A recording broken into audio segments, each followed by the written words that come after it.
Hi, my name's Lindsay, and welcome to the Top Hat orientation video for creating a numeric answer question. To create a numeric answer question, click on the Create button under the Questions module heading, then select Numeric Answer Question, then select Next. You will then be provided with the framework in which to build your numeric answer question. First, you want to come up with an appropriate title for your question. We recommend using a naming convention based on the manner in which you organize your semester, ensuring that each question has a unique title. For instance, Lecture 1, Question 1. In the next field, you can input the question you'd like to ask your students.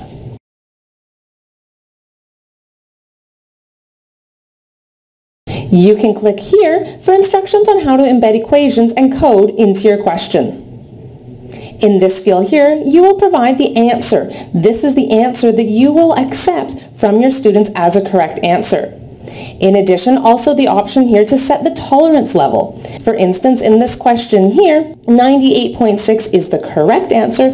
However, I want to acknowledge that my students might just submit 98 degrees, and I'd like to accept that. I'd also like to acknowledge that my students might potentially round up to 99 degrees, and I also want to accept that as a correct answer as well. So for that reason, when it comes to the tolerance, I'm going to go ahead and assign the tolerance as plus or minus 0.6. This will ensure that any answers within that range will be marked as correct.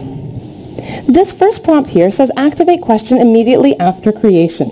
In almost all instances, you're going to want to ensure that that box is not selected because you'll likely create these questions in advance and then activate them for your students once you're in the lecture hall.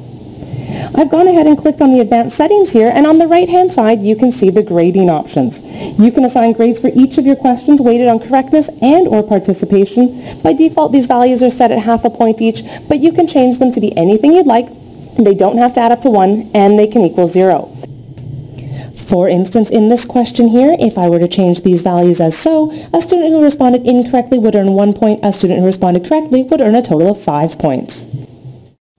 Here with the timers, if you enable a timer, this will limit the amount of time your students have to respond to a question. I do recommend bumping that up from 30 seconds up to 60 seconds for the first lecture or so as your students are familiarizing themselves with the Top Hat platform. An additional option available for you is that you can make a question anonymous if you'd like.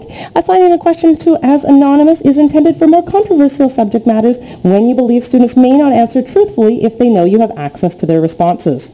For these questions, grading is not an option. You will not be able to link student responses to individual students in any way, shape, or form. Thus, grading is not available and these questions are completely anonymous. Also available here to assign whether or not the question has a correct answer. If we go ahead and deselect this box right beside question has a correct answer, this will be what we refer to as a polling style question, getting an opinion from your students. Lastly, you can choose to upload an image to accompany your question if you'd like. Simply click on the Upload button and select an image from your computer. We recommend sticking with the default image layout of regular to ensure the image is appropriately resized to correspond with each student's device. When you're happy with the question you have built, simply select Save, and the question will appear under your Questions module heading within your course dashboard. When the time comes that you want to make the question available for your students, simply click the notebook next to the question title.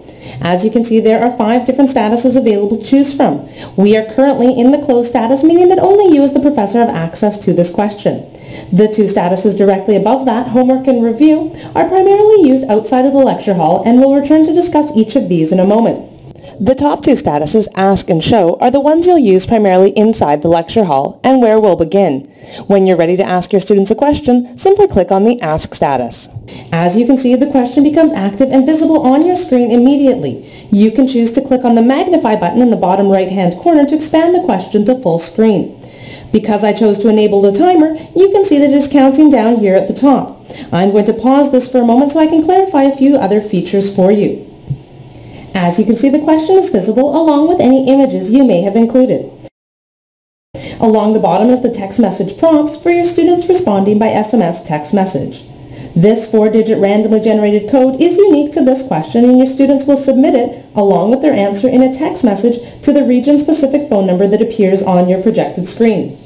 There will always be a sample text message available for your students to reference as well. You may notice that there is a space between the code and the student's answer, but not to worry, with or without that space, the student responses will still be accurately received. For students who are responding using a web browser or mobile application, they'll see the question appear on their screen like this.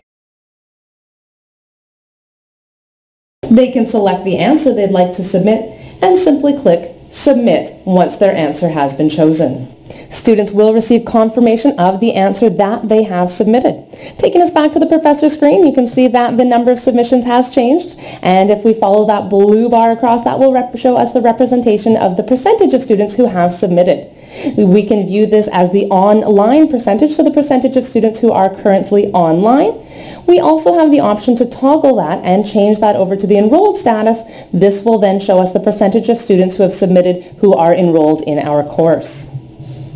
If you recall, we did set a timer for this question. I did pause it to clarify some things with my students briefly. I can go ahead and press the play button to continue the timer and resume the timer. Alternatively, regardless of whether or not you enabled the timer for your question, it is always an option to disable submissions manually by clicking on that box there.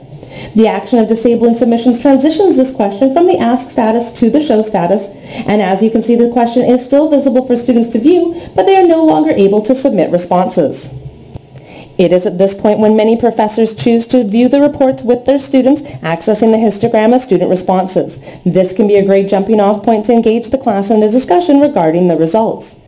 Also available for the numeric answer questions is the numeric data. This will show you the range of student responses, as well as the mean and standard deviation. When you're finished with this question, you can simply click the Close button to return to your course dashboard. To recap, the typical flow when asking questions of your students in class is ask, then transition to the show status when you disable submissions, either automatically if a timer has been enabled or manually by clicking the Disable Submissions button, and then transitioning to the close status when you're finished with the question. As I mentioned briefly before, there are also two statuses used primarily outside of the lecture hall. The homework status allows you to assign questions to homework, have students respond to them outside of the classroom, and yet still have their responses logged in the gradebook. The review status allows you to make questions available for your students to study. In the review status, students will be able to view the question, see the answer they submitted to the question, and, if applicable, view the correct answer, allowing them to use your top hat questions to prepare for quizzes and exams. Accompanying each question are also a number of additional question features as showcased below the question statuses. Duplicate question. If you want to create a question very similar to this one, duplicating the question will allow you to make a copy and then make small changes as necessary. Edit question allows you to make changes to the details of the questions. For instance, fix a spelling error or change the correct answer.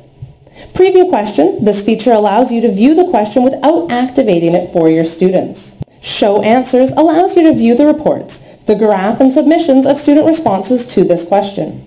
Schedule question allows you to schedule access to the question. This is ideal for assigning questions as homework or review and limiting the number of hours or days that students have access to it. Assign to individuals is a feature that allows you to assign questions as homework or review to only select students. This is great for when you have students who have an excused absence, but you will require that they complete the questions the rest of the students did in class that day. Thanks so much for tuning in. If you require further assistance, we can always be reached at support@tophat.com. Happy top hatting!